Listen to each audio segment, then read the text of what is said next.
स्वामी विवेकानंद की 162वीं जयंती पर नेताओं ने विवेकानंद को नमन किया, माल्यार्पण किया और उनके आदर्शों पर चलने का संदेश दिया। लेकिन रांची में विवेकानंद की आदमकद प्रतिमा के रखरखाव में लापरवाही बरती गई।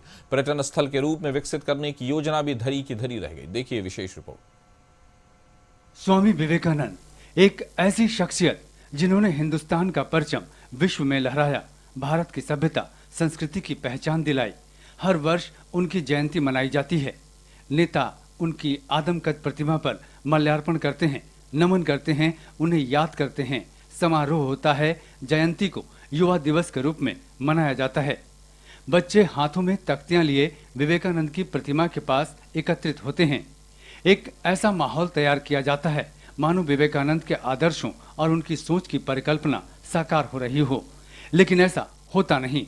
रांची के बड़ा तालाब में 42 करोड़ रुपए की लागत से पूर्व की रघुवर दास की सरकार ने स्वामी विवेकानंद की 33 फीट ऊंची आदमकद प्रतिमा स्थापित की थी।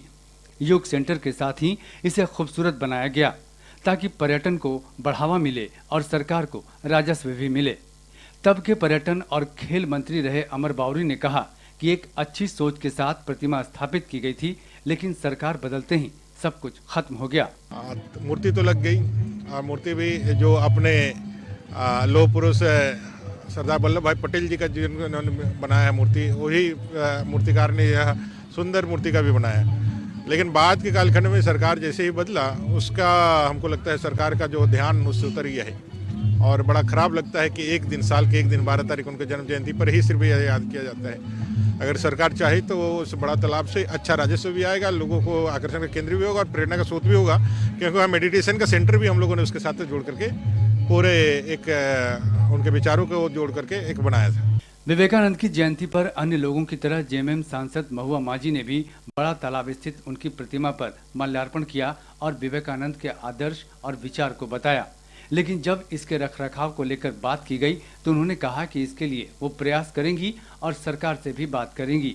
मैं इसमें व्यक्तिगत रूप से आज से प्रयास आरंभ करूंगी कि यहाँ पर इसका सौंदर्यीकरण ठीक से हो और हमेशा इसे मेंटेन रखा जाए, इसे हमेशा खुला रखा जाए ताकि जो भी पर्यटक आए और रांचीवासी यहाँ आ सके और श्रद्धांजलि अर्पित कर सके। यहाँ स्वामी विवेकानंद की खूबसूरत प्रतिमा है। स्थानीय लोगों ने भी इस ऐतिहासिक स्थल के रखरखाव और विकास की मांग की है।